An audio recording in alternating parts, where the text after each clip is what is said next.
नमस्ते, welcome to निफ्यूज online Hindi academy. Visharad உத்தரார்த்த பேப்பர் 2 4th ரோமன் லெட்டரில் கேட்கக்கூடிய டிப்பனி தான் இந்த வீடியோவில் பார்க்க போகிறோம். நான் ஆல்ரெடி டிப்பனிஸ் எல்லாமே வீடியோஸ் அப்லோட் பண்ணியிருக்கேன். அதெல்லாமே பார்த்துட்டு இந்த வீடியோ லிசன் பண்ணுங்கள். அதுக்கு முன்னாடி நம்ம சேனலில் கண்டிப்பாக சப்ஸ்கிரைब பண்ணிக்கோங்க, வீடியோ லைக் பண்ணிக்கோங்க. ध्रुवस्वामिनी नामक नाटक श्री जयशंकर प्रसाद जी की अंतिम रचना है. कोमा इसी नाटक का पात्र है. वह शकराज की भावी पत्नी है. ஸோ ஃபஸ்ட்டு நம்ம என்ன பண்ணுறோம் அப்படின்னா, இந்த கேரக்டர் நேம் எழுதுகிறோம். ஃபஸ்ட்டு நாட்டக்னுடைய நேம் எழுதுகிறோம், அப்புறம் ஆத்தர் நேம் எழுதுகிறோம். அதுக்கப்புறமா கோமா இந்த நாடகத்தில் ஒரு பாத்திரம் அப்படின்னா கேரக்டர், ஷக்ராஜ்னுடைய மனைவி அப்படின்றத எழுதிட்டோம். கோமாக்கோ யுத்த பசந்து நஹி ஹே. கோமாக்கு இந்த சண்டைகளெல்லாம் விருப்பமே கிடையாதான். வஹ் கிசி கோ பி துக்கி தேக்னா நஹி சாஹத்தி ஹே. அவள் யாருமே வருத்தம் அடைகிறது, துக்கி தேக்னா மற்றவங்க ரொம்ப வருத்தமாக இருப்பாங்க இல்லையா, ரொம்ப கஷ்டப்படுவாங்கள்ல, அந்த மாதிரி மற்றவங்கள கஷ்டமான இருக்க அந்த நிலையில் பார்க்குறதுக்கு இவள் விரும்ப மாட்டாளாம். கோமா கிசி பி நாரிகா அப்பமான் சஹ் நஹி பாத்தி. மற்ற பெண்கள் அவமானப்படுறத அவளால் பார்க்கக்கூட முடியாது அப்படின்னு சொல்கிறாங்க. அது பார்க்கவும் முடியாது, தன்னால் பொறுத்துக்கவும் முடியாது. சஹ்நஹி ஜாத்தினா, சஹ்நஹி பார்த்தினா ஷி காண்ட் அக்செப்ட் இட். அது அவளால் ஏற்றுக்கவும் முடியாது அப்படின்னு சொல்கிறாங்க. இந்த இடத்துல நாரி அப்படின்னா பெண். ஷக்ராஜ் ராம்குப்துக்கோ ஹராத்தா ஹை. ஷக்ராஜ் என்ன பண்ணுறான், ராம்குப்து தோற்கடிச்சிடுறான். गुप्त कुल का अपमान करने के लिए. ஸோ அந்த குப்த குலம், ஓகேவா, அந்த கம்யூனிட்டியை அவமானப்படுத்தணும் அப்படின்றதுக்காக ஷக்ராஜ் ராம்குப்து கி பத்னி துருவஸ்வாமினிக்கும் வாங்கிட்டா ஹே. அவங்கள அவமானப்படுத்துறதுக்காக ராம்குப்தனோட மனைவி துருவஸ்வாமினியை கேட்குறான். கோமாக்கோ யஹு பசந்து நஹி ஹே. இந்த மாதிரி அவனோட ஹஸ்பண்ட் செய்கிறது, ஷக்ராஜை செய்கிறது கோமாக்கு கொஞ்சம் கூட இஷ்டமே இல்லை. பிரதிஷோத் லேனே கே லியே கை ராஸ்தே ஹே. அப்போ என்ன சொல்கிறேன்னா, பழி வாங்குறதுக்கு, பிரதிஷோதனா என்ன, பழி வாங்குதல், பழி வாங்குறதுக்கு நிறைய வழி இருக்குது. கை ராஸ்தே, நிறைய வழிகள் இருக்குது.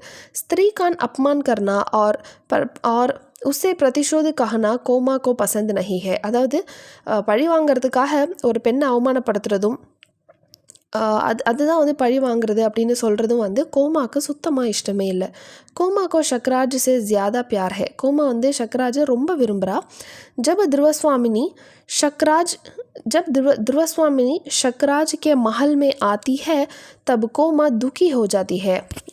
இப்போ ஷக்ராஜ் ராம்குப்திட்ட கேட்டு துருவஸ்வாமி தன்னோட அரண்மனைக்கு கொண்டு வர வச்சிடறான். அப்போ அந்த மஹல்மே ஆத்திஹே அப்போ வரச்ச அதை பார்க்கும்பொழுது கோமாக்கு ரொம்ப ரொம்ப வருத்தமாக இருக்குது, ரொம்ப கஷ்டமாக இருக்குது. வஹ் ஷக்ராஜ் சே நியாய்க்கு பாத் கஹத்தி ஹே. அப்போ நியாயமான சில வார்த்தைகள் எல்லாம் ஷக்ராஜ் கிட்ட கேட்குறா.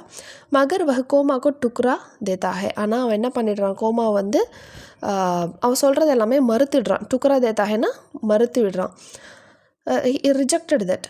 சந்திரகுப்த ஷக்ராஜ் கோ லடாய் கே லியே புலாத்தா ஹே. அதுக்கப்புறம் சந்திரகுப்த் ஷக்ராஜ் வா சண்டைக்கு வான்னு சொல்லி கூப்பிட்றான். தப் கோமா ஷக்ராஜ் கோ ரோக்னா சாஹத்தி ஹே. அப்போ ஷக்ராஜ் தடுக்கணும் அப்படின்னு சொல்லிட்டு கோமா நினைக்கிறா. மகர் ரோக்னா அப்படின்னா டு ஸ்டாப். மகர் வஹ் மூர்க் லட்னே ஜாக்கர் மர் ஜாத்தா ஹே. ஆனால் அந்த ஷக்ராஜ் மூர்க் அப்படின்னா முட்டாள். அந்த முட்டாள் ஷக்ராஜ் என்ன பண்ணுறான் அப்படின்னா, சந்திரகுப்துக்கிட்ட சண்டைக்கு போயிட்டு இந்த ஷக்ராஜ் இறந்து போயிடுறான். கோமா ஷக்ராஜ் கே ஷவ் கா தஹன் கர்னா சாஹத்தி ஹே. அவனோட அந்த அப்படின்னா அந்த ஷக்ராஜ்னுடைய அந்த டெட் பாடி அதை தஹன் கர்னானா எரிக்கணும் அப்படின்னு சொல்லிட்டு நினைக்கிறா. உசசே பகலே வஹு மர் ஜாத்தி ஹே. ஆனால் அதுக்கு முன்னாடி என்ன ஆகிடுறாங்க, கோமா இறந்து போயிடுறாங்க. கோமா சச்சி பிரேமிகா ஹே, சச்சி நாரி ஹே. கோமா சச்சி பிரேமிகா, உண்மையான அன்பு கொண்டவள், ஒரு உண்மையான பெண்மணி அப்படின்னு சொல்லி முடிக்கிறாங்க. ஸோ இது எப்படி லாஸ்ட்டாக கோமா இறந்துடுவாங்க அப்படின்னா, நம்ம ஸ்டோரியில் பார்த்தோம்ல, ஷக்ராஜனோட டெட் பாடி கேட்கறதுக்காக இவங்க சந்திரகுப்தையும் துருவஸ்வாமி பார்க்க வருவாங்க. அப்போ ராம்குப்தனோட இந்த சோல்ஜர்ஸ் என்ன பண்ணுவாங்க, கோமாவையும் மிஹிரதேவியும் அடித்து போட்டுருவாங்க. ஸோ அந்த துருவஸ்வாமினி லெசன், அந்த சரித்திர சித்திரம் படிச்சிங்கனாலே எல்லா டிப்னிஸுமே நீங்கள் ரொம்ப ரொம்ப ஈஸியாக எழுதிடலாம். கேரக்டர்ஸ் என்னென்ன அப்படின்றத தெரிஞ்சால் மாத்திரமே ரொம்ப ஈஸியாக எழுதிடலாம். இதில் எந்த டவுட் இருந்தாலும் எனக்கு கீழே கமெண்ட் செக்ஷனில் கேளுங்க. கண்டிப்பாக நம்ம சேனலை சப்ஸ்கிரைப் பண்ணிக்கோங்க. தேங்க்யூ, தன்யவாத்.